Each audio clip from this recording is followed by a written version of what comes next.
Hello,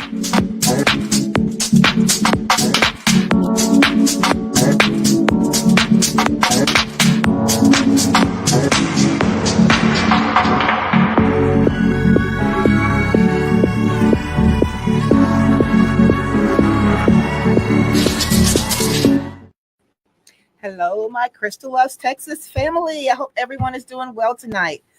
Wow, guys, we got a good show for you tonight, and hopefully, um, you'll be able to chime in, give us some of your opinions on the topic that we'll be discussing.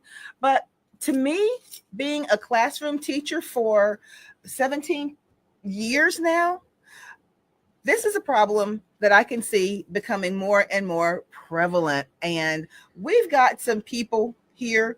We've got one person in studio, and we've got one person who's going to be coming in just a little bit, and they're going to speak to this trend. I'm going to call it a trend. I don't want to call it a phenomenon. I don't want it to get to that place, but um, we're going to call it a trend. But my guest, and let me tell you what the topic is. Of course, you know Rebecca. Hi. Rebecca Hi, is everybody. here tonight. Rebecca is always here with me. Thank you so much, Rebecca. No problem. And my guest here tonight is Nico A. And Nico, please feel free to introduce yourself, and we're going to jump right into it. Okay. So my name is Nico Abazagian. I'm a second-year teacher. I've been with HISD for a year and a half now, with some experience at a private school as a substitute teacher for a while before that, doing 7th grade math. But I really settled into my role as a world geography teacher at Sharpstown before the takeover, and I've had a lot of trouble since. Oh wow! Okay, that's now wasn't expecting that one, but that's okay, and that's what we want to talk about. If I can get the producer to come over here, he's going to. My producer is going to come over here, and he is going to communicate for me with that. If you can communicate with him for me, Kenji. It's okay. So Nico, what we're going to be talking about here tonight is why it's so difficult getting men to come into the classroom and getting them to stay in education once they are in. And I can tell you from the time that I have been in the classroom, I've seen young teachers, male teachers come in, and on the average, they may stay 2 to 3 years and they are out of there. Speak to that a little bit for me. I haven't been there long enough to see the 3-year trend. Yeah. But I know the reason I'm not in a classroom right now is because administration has been pushing me out for standing up for my own students. Okay. So basically what you're saying is that a lot of it has to do with you not being able to have any type of autonomy in your is classroom. Exactly right. Yeah. I do not have the autonomy to design lessons like I'd like, or let my students go to the bathroom. Okay. Now, you said you've been in HISD for a year and a half, right? Yeah. A year and a half. And in that year and a half, have you seen things change, or the way that things are done within your classroom? Because I was a middle school teacher, Right. Within Houston, but what level do you teach on? I teach 9th grade world geography Okay. and 11th grade U.S. history is what I did this last semester. So one of your subject areas is attested grade Yes. level. Yes. What are the ways that you've seen things change? With the takeover, we were given scripts. We Right. were given materials that didn't quite fit right. I had the pre-AP world geography students Wow. and the newcomer to the United States U.S. history students. So different ends of the pendulum. Different ends Yeah. of the pendulum, and they both needed a lot of specific care put Yeah. into their lessons. What was the question again? How have you seen it change? So last year, for example, kind of give me an idea of what you had the liberty to do in your classroom to make sure that your students were being served. Last year, I was able to take the kids outside when we started covering indigenous religions, Yes. spiritualism, we went out to sit in the grass and look at the sun and think, why would someone worship the sun? Right. And it creates a little personal experience Of as course. to why they might, why ancient civilizations might have believed in the sun god. Right. But that's not something I kind can of do want to now. take that class. You know, and I did. And I'm a history Yeah. teacher. Yeah. Yeah, I did a lot of that. I did a lot of that too. You know, and sometimes you just need to break up the monotony. Break up the monotony of what's being done every day. Right. You know, and especially if you want to retain the attention of your students. And sometimes first of all, I would make sure that I was still doing exactly what was on my lesson plan, but I'd say, you know what, guys, it's beautiful outside. Let's take this outside, and I'm going to let you make your posters outside in the courtyard. Yeah. You know, and many times those types of that type of differentiation in what you're doing will allow students to be able to. Hi, Mr. Jolly. Our next guest just came in. Can you see us? Yeah, I can see y'all. Can y'all hear me? Oh, perfect. Yeah, we Yes. can hear you. Okay, That's- great. Our second guest, Mr. George Jolly. And Mr. Jolly, introduce yourself and tell us what grade level you teach. Hi, my name is George Jolly, and I was teaching 8th grade U.S. history at Fondren, and then I got reassigned to an elementary school for campus support. Okay. And so I've been with HISD for 13 years, but as an associate teacher for about 3 years, intern teacher for about 2 years, and a certified teacher for about a year. Okay. So you have seen you've been here long enough to see kind of the way things have changed, you know, within the district, you know, over the years. Yes, the changes, like when I first came into HISD, and like I said, not to say anything bad, and I just felt like when I first came in, they said that if I have issues, problems, they said we're a big family. They emphasized they're one of the biggest districts in America, Right. and they said that they can, but they listen to all the employees' problems. But when I got there, like my first problem was transportation, Right. and they said that when I told them during my training pre-service orientation that they can fix that, and they can transfer me to a different school, but that never happened. Okay. So that's just one thing, but the main thing, which the biggest changes what I saw was that is constantly there's a new system, and like I said, with the superintendent is they try to establish an agenda, which is I totally understand. However, we're being told that we're the ones that are failing the students, and it's our fault. And so my school that I first came in, I didn't know what a 180 school was. I just know there was an opening. So Right. then I found out an Achieve 180 school is a school that's failed, but is trying to turn it around. Right. And how they do that is by giving you resources. Yes. And I thought that was great. Right. However, at that time, that was during COVID. Yeah. And that was my first year teaching was during COVID. So that Wow. was, we had no no experience into hybrid teaching. Right. I didn't have, they said that they'd give me, I had no internet. When I was, at that time I was hired, I would use internet in public university. Right. And because they didn't give me a computer when I got hired. So Whoa, wait a second. Now, Yeah. let me make sure I got this right, because I remember Rebecca and I were at the same school during COVID, and our particular campus made sure they went into that stock room or whatever that, you know, and they pulled out all of those old PCs, those old Yeah. Windows PCs. Exactly. Were falling apart, but they made sure that we had at least a unit to use, you know, when we were responsible for doing those hybrid lessons. And so what you're saying is that you did not have that?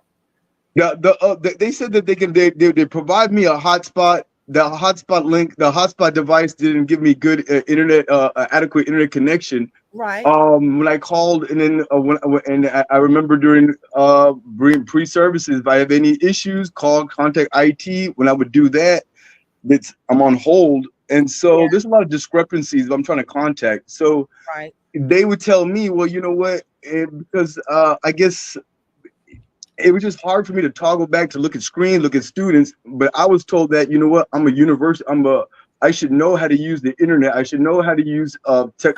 If I have a degree, then I should know how to use all technological devices. Wow. And I thought that was unfair because I was a non-traditional student just learning how to use technology. Right. And I just thought that was like, so they would tell me, so I asked them, does that mean every teacher should know this? And they say, yeah, this is the expectation we should have. But then I said, well, you know, there's teachers that I'm helping across the hall or helping this, asking me for help to help with them in their classroom. And I said, well, where's the resources at to help us? Apps. I was Right. like, And the thing I'm not about it doing is, this. and the thing, Nico, you weren't in HISD yet at this particular time, but I can say that during that time that we were having to make that transition, it was the kind of thing where we literally had to make that pivot real time because we left for spring break, right, and never came back. we did not come back. So we were Exactly. you remember, we were told, listen, we're figuring this out together, but I can say that our principal at our school, she was so supportive. Yeah, she did everything she could to make sure that we had everything that we needed. And that's how we were able to make that pivot. And speaking of that, I remember I was struggling with something at 11 o'clock at night. And I said, you know what? I'm not going to bother her, but it was bothering me. Right. And she picked up that phone immediately and walked me through the process. We didn't get off the phone till 1 o'clock. She was like, you're good now. Right. Like, yeah, it was, we had that type of principle. Right. Yeah.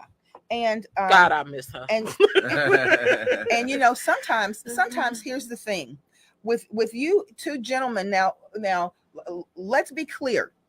We know that the predominant school district that's in this area is the school district that you both teach in. Okay. Mm-hmm. And that particular school district serves, I believe it is considered the third most diverse urban community in the country, the third most diverse. In one outlying neighborhood, remember this was A-Leaf, it was a study was done, and they had, and this was in the 90s, they had 91 spoken languages in the district. Yeah. When you have that type of diversity, it is so super important for students to see teachers like you gentlemen who are male and who are non-traditional, because you came from engineering, you know, and people who look like them. Mm-hmm. Yeah. It seems like it would be in the best interest of everyone for us to do whatever we needed to do to retain you all in that classroom. Now, Nico, what you were saying, let's back up a little bit, because I'm glad we got Mr. Jolly in here, and I'm going to ask you this too, Mr. Jolly. But and I'm not going to put you all in a position of incriminating yourself or anything like that. I don't want to do that, but I want you. I know Nico is chomping at the bit. I don't think we can. And the thing about it is, but I will say this: many of the things that you guys are saying are some things that we're talking about. Other people who may be getting ready. We've seen the ads out there. Mm-hmm. Recruiting people in. We've seen it. The things that you all are talking about are things that people quite possibly need to hear. Yes. Yeah. Yes. Make that decision, because and I'll come to this question later, but let's kind of start at the beginning. Nico, tell me a little bit about your story. You went to school here in Houston. Tell me where you went to high school, where you went to elementary, college. Yeah, so I actually grew up in Clear Lake. Okay. I went to Clear Lake Nice High area. School. Yeah. It is a nice area. My parents are immigrants. My Okay. dad is half Russian, half Armenian. My mom Okay. is Colombian. They met at the University of Houston. Okay. So I like to Okay. say I only could have been made in a place like this. You talk about diversity. That's right. That's right. That's right. And they only could have met in a place like Houston. That's right. They're both engineers. They did well for themselves. They moved into suburbia, raised me in Clear Lake High School, and I grew up in their image, for better or for Yes, worse, and I yes. became an engineer like them. But I didn't find the corporate oil and gas life as glamorous as they did, and I wanted to serve an immigrant community, Right. which is why I picked Sharpstown specifically to work Yes. for, because it is the immigrant center of Houston. Yes. And in my U.S. history class, I had over 8 native languages. wow. Wow. So those ESL students were from all over. And where'd you go to college? I went to the University of Houston Clear Lake. Okay. Okay. So you near kind of home. stayed in the area. Good. I went to Delaware for a bit, but it didn't work out. Okay. Yeah. Okay. Mr. University Jolly. of Delaware. Yeah. Okay. Mr. Jolly, what about you? Tell us a little bit about yourself now. Yeah, I would like to say, I like how you talk about the diversity of Houston and HISD. I'm a product of HISD. I'm from East Houston originally. So why I became a teacher and why I love this city and why I love this district was that I had teachers, I had a learning disability, and I had teachers who helped me out, white, Black, Hispanic. And I was a only Indian in my school. We're South Indian. The name of our culture, we're called Malayali. Okay. And I was very well welcomed by the teachers. Now it wasn't easy to go to HISD when you're the only of your kind of ethnicity, because you get made fun of. I mean, that's the Kids are that's the cool. naked truth. Yeah. And then also where we're from, it's a low income area. Okay. So it was just, school for me was an outlet because my home life wasn't too good, and it's including my friends. right. And but it was the teachers who took their time to like care about me, saw that I had talent in sports and other things, and they motivated me. And because of that, and it was tough because my parents were hard on me, and they didn't. In our culture, it's either you're smart or you're not. And if you're not smart, go get a job at a non-advanced job, or just that's just how it is. So my parents didn't really believe in me, and so, but it was my teachers, and that's why I became a teacher.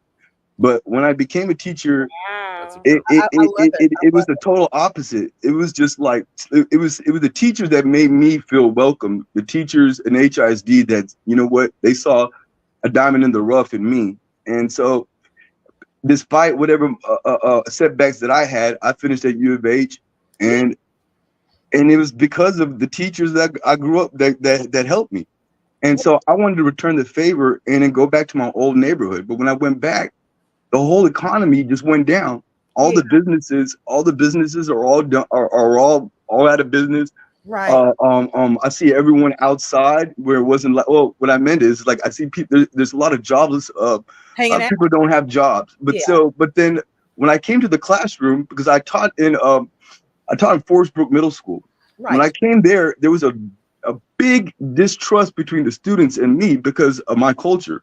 Wow. Because wow. of my people, or the people in my community, we all did not leave. We all left their neighborhoods, and we never came back to help. The neighborhoods deteriorated when we left. Exactly. Yeah. And And that's so when we city, yeah. Burger King, McDonald's, all out of business. So what are kids supposed to do? They just go outside and they see people down Tidwell. And so what we had to do, and it was hard to see that, because they thought that I was a person that because only the Indians that they see are people who are starting up gas stations or trying to, they would say, try to exploit the area. Yeah. And so I had to try to reestablish and rebuild the community and the ties of cultural. And so that's what I liked about HISD. Yeah. And I want to give this disclaimer. Mr. Jolly is on here because I called him and personally invited him because he was my co-teacher at the school that I was at. And you know, to see someone, I could see how enthusiastic he was, and but I could also see that even though he had been in the district for a long time, he never really had anyone to mentor him. And a lot of times, a mentor teacher needs to be able to take that teacher under their wing for a year and a half. It's not something that comes in a matter of 2 to 3 weeks. Yeah, that was kind of my experience when I first came to HISD. Luckily, I had some teaching experience because I tell anybody, my first day being hired, I got a scoping sequence in a classroom. Wow. And it was like, this is you. Yeah. And then 3 or 4 weeks later, I was being observed. Yeah. Right. But luckily, because I had worked in charter schools and I had a practice in a classroom, you know, I could kind of feel my way through. But my God, what if I had no teaching experience at all? Did you benefit from the mentorship program that HISD funded last year? Oh, last year? No, I had a mentor. Yeah, I didn't know of one. So probably that was something that was introduced to the new teachers. Yeah. But I had a mentor, a mentee last year, and he made my job kind of easy because he had teaching experience. That's good. At the high school level. Right. So the only thing I had to do was switch some things out for him for the middle school level. Well, I can say this, and I'm not sure if this can be mirrored, and you guys can kind of tell me if this was something that's standard. And I tell Rebecca this last year because we come onto this very podcast and we talk about this, and she was just like, I cannot believe that happened. But at my school last year, there were 2 8th grade U.S. history teachers, myself, and at least 7 other people matriculated through that other classroom. Yeah. At least 7. And I can say this, it had everything to do with the people having to flounder. When they got there, sometimes they would stay there 2 days. Sometimes they would stay there 2 weeks, and then they were out before they realized how unsupported they were. Oh, I mean, they were basically, I don't want to say thrown to the wolves, but that was the kind of situation that we had. And I don't know if there wasn't a mentorship program that was in place I don't know if it was campus by campus. Right. But one thing, and Mr. Jolly, this is one thing that I said to you when we were working together. Sometimes if you really want something to be able to stick, it may take you having a teacher's aide or a substitute in that class for 3 days while the new teacher just goes around and shadows that master teacher. Yeah. See exactly what they do. You weren't given the opportunity to do that. Maybe. Well, if I was given the opportunity, I had to do it on my my planning period. We had A, B, C, and D to do, and I had my mentor, and I had great mentors. The problem is they have their own stress. They have A, B, C, and D to do, and when do they?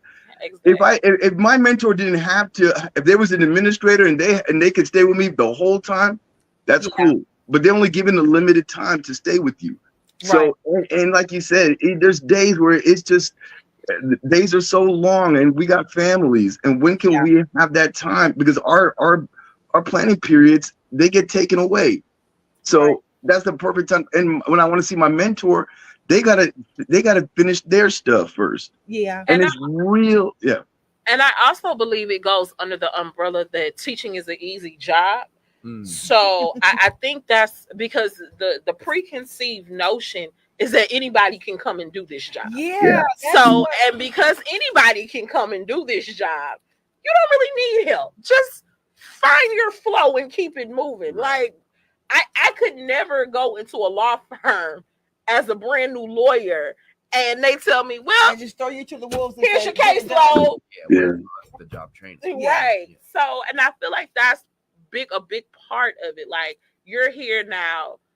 here's your classroom, do your thing. Yeah. It's teaching. You have a degree. Go for it. Yep. Well, gentlemen, let me ask you this, because this is something that that it circles back around to what we were talking about a few minutes ago.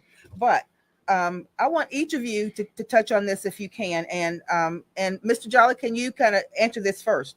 We all know that our jobs as the primary point of contact for students daily, there are many socio-emotional things that we have to navigate prior to beginning a daily lesson. Yeah. Do you think it's feasible that some philosophies assert that socio-emotional learning has no place in the classroom? I believe that there has to be place. Absolutely. Because we're dealing with low income students.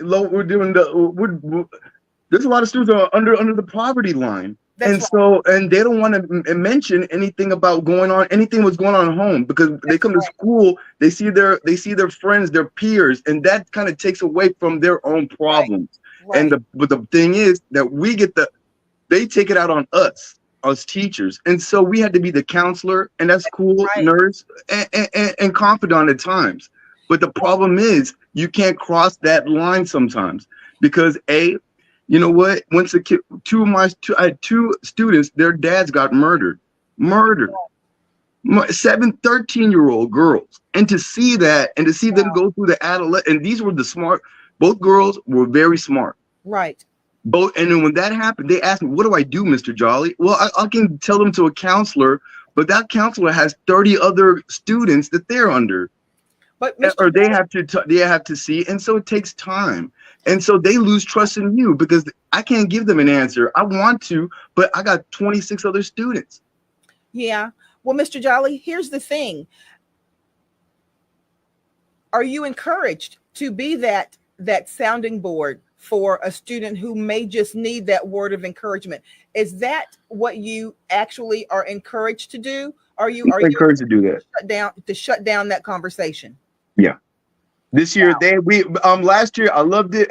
When we were at Forest Brook, we at middle school, we would have a 30 minutes before class started to talk about social needs and social emotional needs, but that cut off. Yeah. Last year, that's what I was going to say. Last year, my administration, who really did take me under their wing, and I really appreciate them. Yeah. Also encouraged me to work social emotional learning into the lessons, like talking about talking about history. We're all social studies teachers here. Yeah. Talking about someone in the past and how that relates to our current situation is a good segue both into the content and into what they're going through. Absolutely, it is. And on the flip side of that, I had a situation in my class where a child had a diabetic attack. I am still not over this. A child had a diabetic attack in my classroom. I was so scared, did not know what to do. Luckily, the child's best friend told me, Miss Williams, we got to do this, we got to do this. The child was walking me through the process. Yep.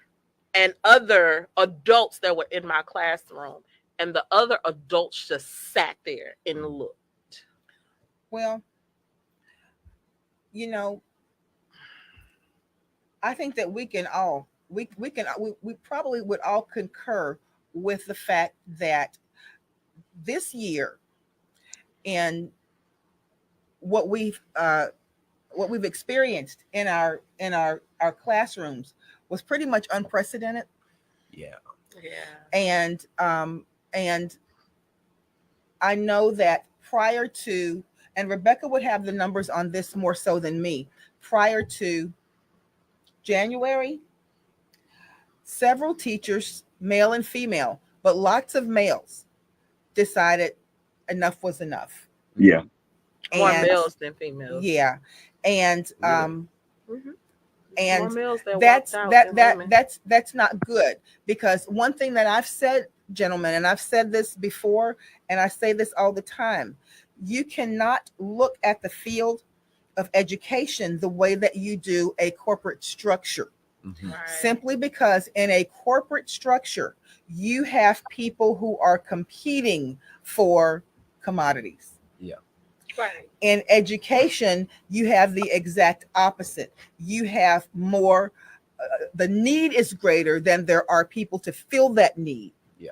So when you come in and you come from the perspective of trying to address a situation like you would do in a corporation, where you have, and you're dealing with people who, for lack of a better explanation, know that they're a commodity elsewhere, and they don't have to adhere to a certain guideline that they consider to be inequitable. Yes.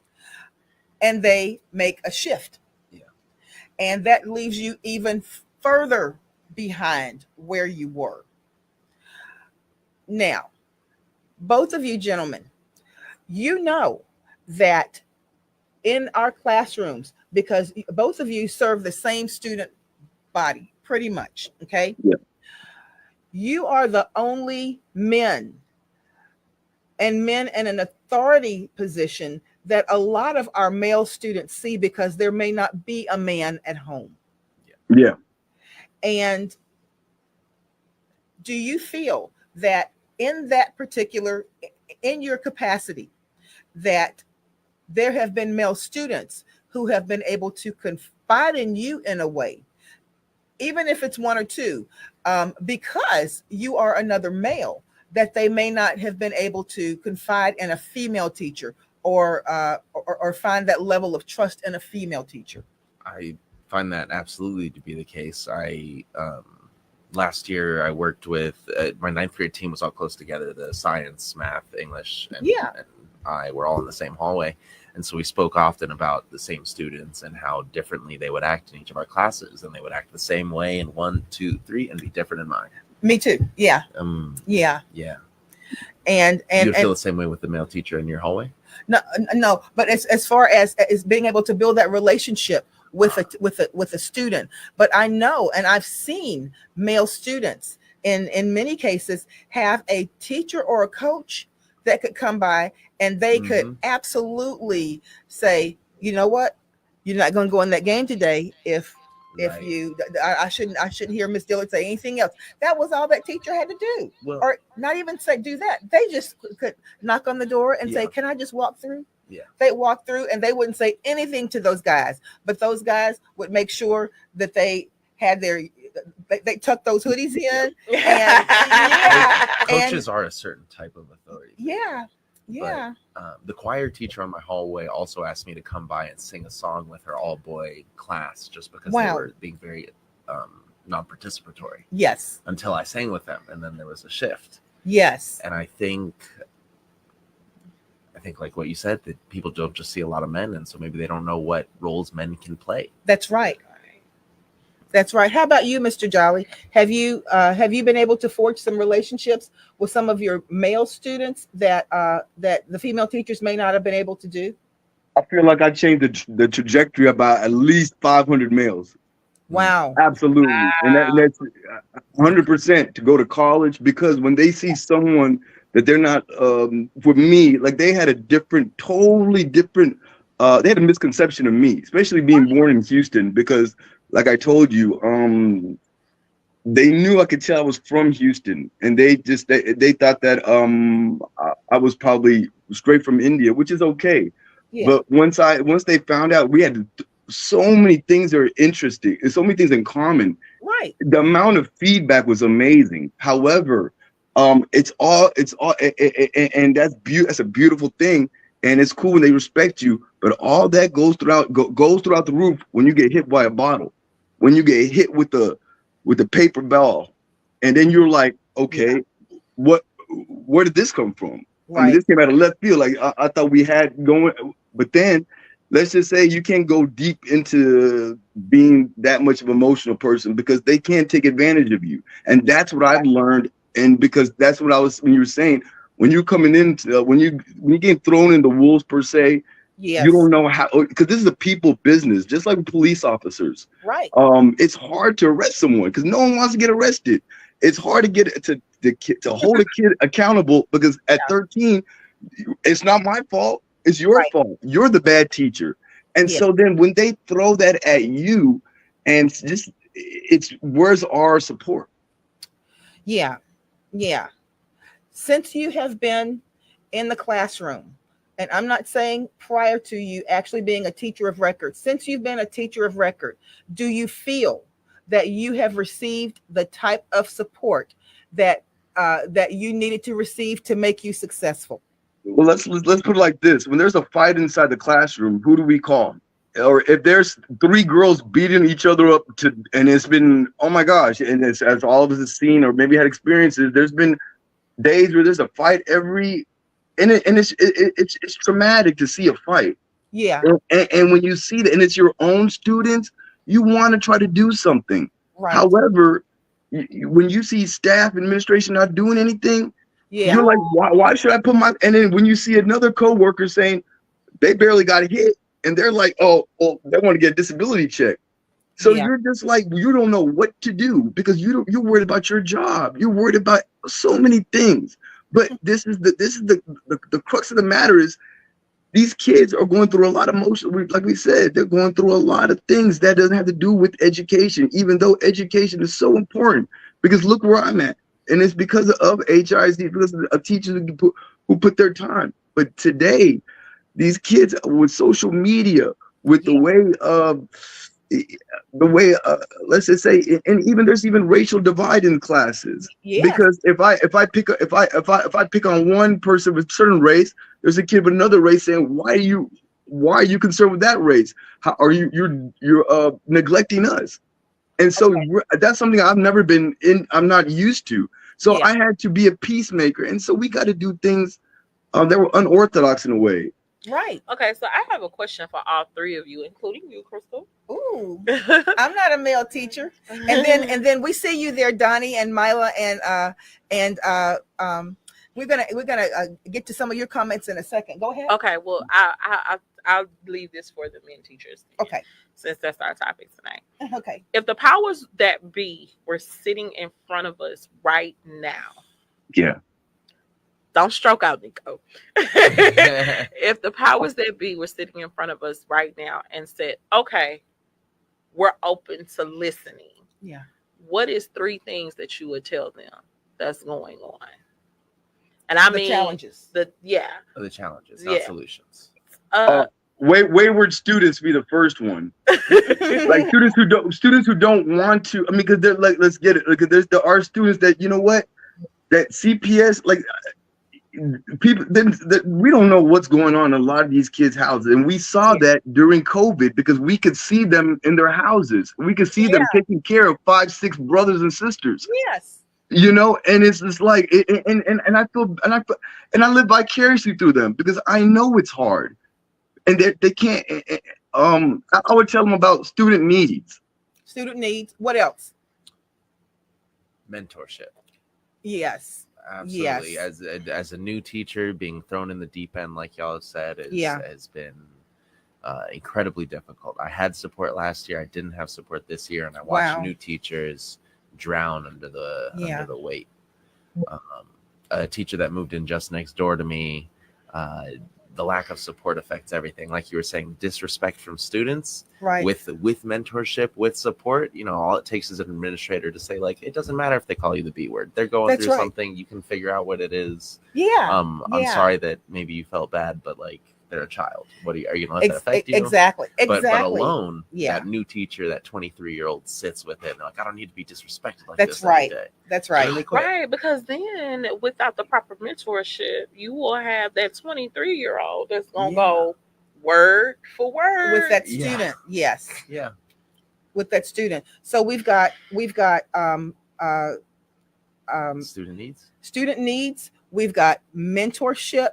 What else, gentlemen? Let's just say accountability. Like, let's just say for, you know, and I was telling you, like, I've been told, like, it's my fault that poor performance. That's why the students aren't doing good in my class. But the thing was, I said, well, at least give me the benefit of the doubt. I've been here working. I never quit this job. Where all my coworkers, every single one, have quit HISD, but I stayed, and because I believe that, you know, and they would leave in the first month of school. How can you leave? And they would go to my class and be like, Mr. Jolly, you're a great teacher, but these kids don't respect you. And they would run out the school and they go to a different district. And then they call me back and laugh at me. Are you still there? And I'm like, yeah, because I don't want to give up on these students.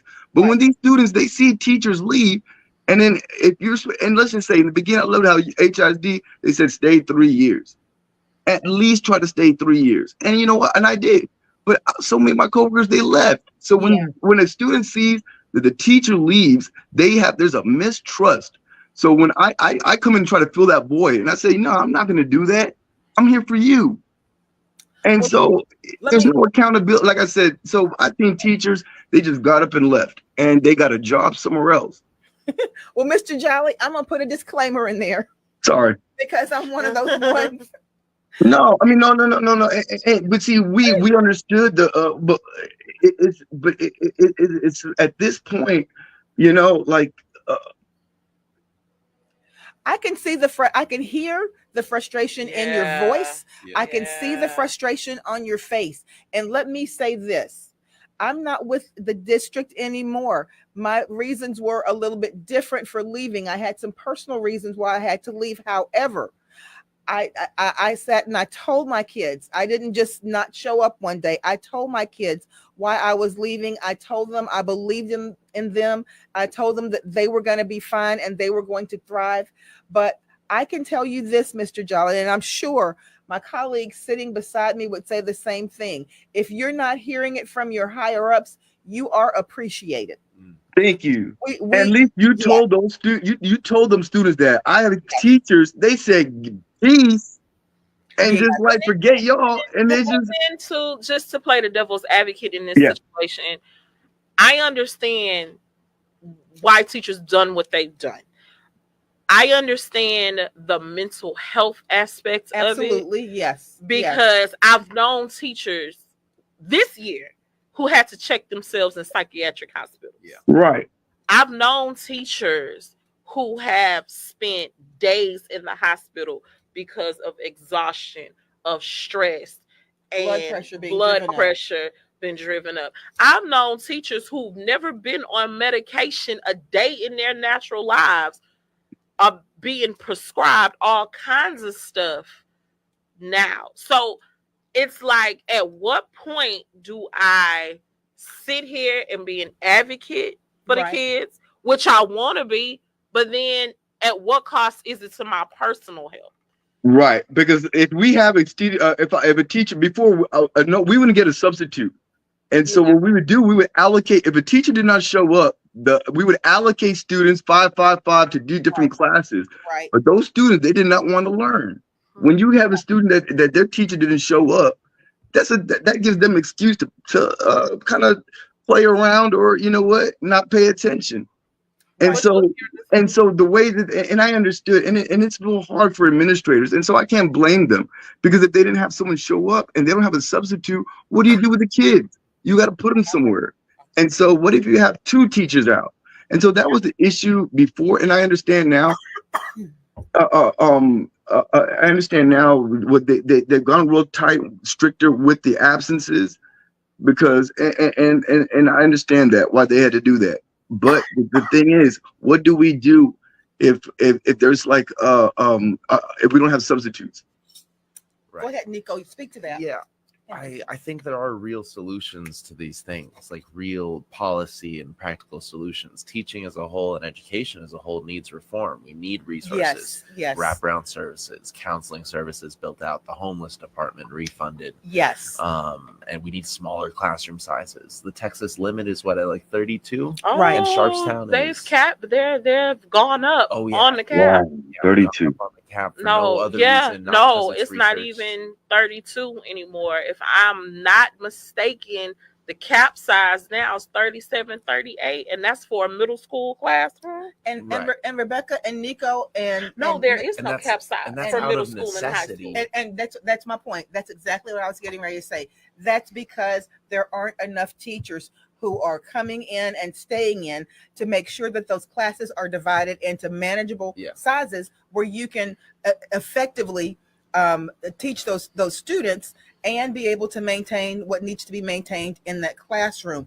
That was born of necessity. Yeah, because how do you teach 34 fourth graders Yeah. effectively? Right. How do you Which goes back to what Mr. Jolly is saying about accountability. How do we still hold all those kids accountable when they can hide with each other, they can cheat off each other, they can So I think you have those situations where, and Crystal and I debate about this all the time. We go back and forth about this all the time. Mm-hmm. This is the one of those things where we have to agree to disagree. I get that we do social emotional learning. I get we do homelessness. I get we do all of that. Right. But at what point does society's problems stop weighing heavy on teachers? They won't. And let me the reason I'm saying that, I go to the polls every year. Yeah. For every single election. Yeah. Yep. Why am I keep going to the polls to bring people into office for them to deal with? Because this is what you're there for, to deal with these problems. Yeah. Everything is, oh, the school will handle it. Oh, the school will handle it. Oh, the school. But yet I'm going to the polls every single year for the local, state, and national elections, right, to put people in office to deal with these issues. Yeah. This is what my problem is. Okay, well, let me say this. I want to chime in a little bit on what Donnie says. He's been watching, and he deals with with mental health and what people are going through a lot, and what he does daily. And he says, gentlemen, I personally tip my hat to both of you for leading our youth. So people are paying attention, and even though you may not see it within the building, the confines of those four walls, you may not see it. People recognize and they appreciate what you're doing. Now, I want to speak, and he says accountability starts at the top first. But you know what? When you see, and I will say this, there is 100% difference, and you can see it immediately when you've got good leadership, good, strong, and accountable leadership in an organization or at a school, and when you do not have it. You can see it. Mm-hmm. It's tangible. Absolutely. It is tangible. Absolutely. Because and for master teachers or teachers who have been at it for a long time, when you can walk into a teacher's classroom and you see what is going on. I've had situations recently where I close my door and make sure that door is closed the entire time that my class is going on, because I know that it is going to be a calm, effective place for learning within my classroom. I know that for a fact. But if you open that door, the inmates are running the asylum out there in the hallway, and I'm like, where is the leadership? Right. Yeah. Where is the leadership? If you could talk the talk, then you could walk the walk. If you have solutions, but if you're not in the classroom with me in the trenches, how can I I like to follow leaders who would take the initiative, who are with me in the trenches and who've done something that, you know what, who've done my job before. But if you're not in the classroom with me for the whole 45 minutes, then you really don't know my students. Now, of course, we all have solutions, but I think every student is different. That's right. And I'm sorry to cut you off. No, that's okay, because I want you to speak your mind. Now, Nico, let me ask you this. For the time that you have been in the classroom, and if you could do a rewind to when you were sitting in that engineering cushy. I know, I'm so jealous. I played so many video games in the middle of the day. I know. I'm so jealous, Nico. That cushy engineering job. And you said, you know what? There's something out there that I know is pulling me to serve my community more. Yeah. And you decided to walk away from that, which I'm sure I don't even have to ask. I already know it was 6 figures. Because you were an engineer, okay? Engineer, guys. I already know it. One of the most coveted careers in America. Yes. Okay. So I'm not even saying that. I'm putting that out there. But for an engineer in any aspect of engineering, I know what that starts out at. So 80,000. okay, but you were there a couple of years. Yeah. So that means he was already at six figures, probably. Well, so on my first day with my students, I show them graphs of how much I made as an engineer and how much I make as a teacher. And I know they looking I want at those. you like, I want those students to not. I don't want them to understand me. Right. You don't know why I do this. I do this for you. And that's right. And that's my point. That's the point that I'm coming to. If you were sitting before a group of young, both of you, now Mr. Jolly, you listen to this too. If you all were sitting before a group of young college age men getting ready to graduate, yes, right now, and you had to give them your honest take on whether or not they should pursue teaching as a career, because like I said, we have seen the ads go up. Mm-hmm. You'll make $100,000 if you do this. I won't call any district names, but you'll make $80,000, $85,000, blah, blah, blah, blah, blah. It's a reason why those salaries are dangled out there like that. Yeah. Okay.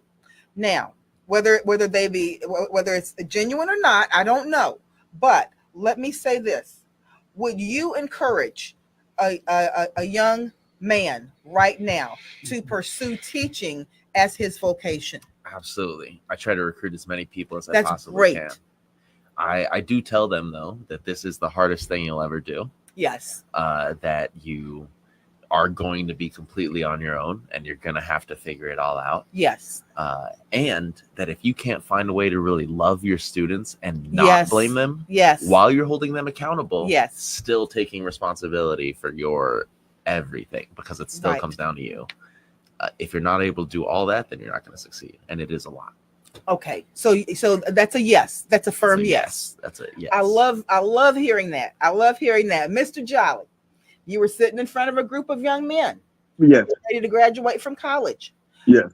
Seeing what you've seen since during your tenure in public education, could you in good faith encourage those young men to go into teaching? I'd be lying. I would lie to them. I'd say I would tell them they need to, because to save our community. I mean, to keep our the infrastructure of Houston together. That's if you care about where you live. But I would say that it's not easy. I would say this would be the most arduous jobs out there, because you're dealing with with people. And but I would motivate them to do it. I just think that I would have to be real frank with them and tell them the flip side of the coin. That, you know what, because we all have every teacher had good intentions to changing the world. However, that's true. However, the thing is, no matter how much you do, it will never be enough. Mr. Jolly. Wow. You said you changed 500 worlds. Right. But the thing, according to my administrators, according to the people in my past who evaluated me, they said that no matter, I could spend there were days we've all come home when it's nighttime, left the school. Left home, it's dark. Come home, it's dark. Yes. Come home after football practice at 10 p.m. and then wake up to go to teach a lesson. Yeah. And then it's a thankless job. But you know what? The needs of many outweigh the needs of ours. Mine. So. Wow. I'd say that at least the first year, before it got the harder it is, the more you need that support and validation and care. But last year, it was still the hardest job before the takeover that I had ever done. But it was rewarding enough. Seeing, those kids that came back and said, I've decided to go to college, or I've decided to commit myself, or that ninth grader who keeps smoking pot and they say, you know what, I've decided to quit and actually start studying. Yeah. Then you know that possibly something you said may have been even a tiny bit of a catalyst. Or that lesson on Buddhism we did after there was a fight in the lunch in the cafeteria, and then a week later a girl says, and I walked away from the fight. Yes. Those are big. Absolutely. My heart weeps for education. Yeah. It does. If something is not done, and people may call me a pessimist, but I see things realistically now. I don't see things through rose-colored glasses anymore. If something is not done and not done immediately within the next 3-4 years, I don't have high hopes for public education. And Rebecca always says that, and the reason because what I'm seeing, not just in Houston, what I'm seeing nationwide. That's what I was about to say. Nationwide. I just, if something is not done within the next 3-4 years, I mean immediate intensive care. Yeah. I don't know where we're gonna be as a society. I don't. The American Empire will crumble. Right. Well, because and ladies and gentlemen, I gotta cut you off there just a little bit. I get you, and I know where you're coming from. I get it, Rebecca, and I understand why you feel the way that you feel. However, I think that I see it a little bit differently. I believe that before we let the bottom fall out of something, that it may be a difficult wall to shore up, but I can see us coming together in a way that we shore that up, because we have to look at what the converse aspect of that situation would be. Without public education in an entire country, you have a country that is reverting back within 10 years to a third world status. Yep. Exactly. Okay, I cannot see America allowing that to happen, because, like President Kennedy said, a rising tide will float all boats. Okay, so. But that's why I said it has to be some intensive care done. And from what I'm sitting back as an educator, sitting back in the classroom, seeing what I'm seeing from all perspectives, not just the classroom perspective, for the political perspective, from all of it. If something is not done within the next 3 or 4 years, I weep for America. I mean, and that's just what it is. Something has to be done, and has to be done now. And look like nothing is rowing that anchor in.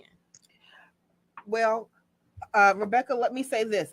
I appreciate everyone's perspective, and I think that with us understanding it the way that we do, it's going to take your perspective and yours, Nico, and yours, Mr. Jolly, for us to really come together. The first aspect of correcting it is realizing that there's a profound problem that needs to be corrected. Yeah, exactly. And we are about 3 minutes over, and I know we've got to really go ahead and shut this down. But if gentlemen, both of you, if there is a recent college graduate that's looking to enter the field of education watching tonight, what words of advice could you give him to help him successfully navigate his first years in the classroom? If you could give me 2 words, and then you give me 2 words to help that new male teacher in the classroom to stay, what would they be? Set boundaries with administration and students. You need that lunchtime, you need that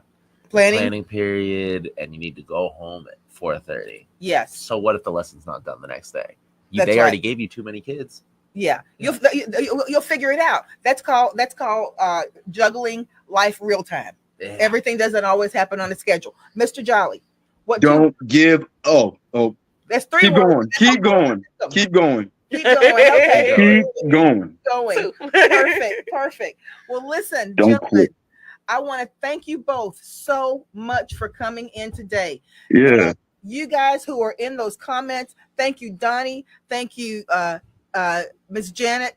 Thank you for the other people who were watching. We're going to get a lot more views on this after the podcast, but keep putting your comments in there, and we will, if we have to have to revisit this again, we're going to revisit it because we've got to find a solution to the problem of why men are not going into education and staying in education. Nico A, George J, thank you so much for joining us, and Rebecca, as we say every week, we can do it. See you later, guys.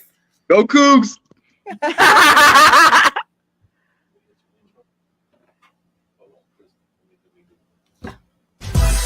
Good morning.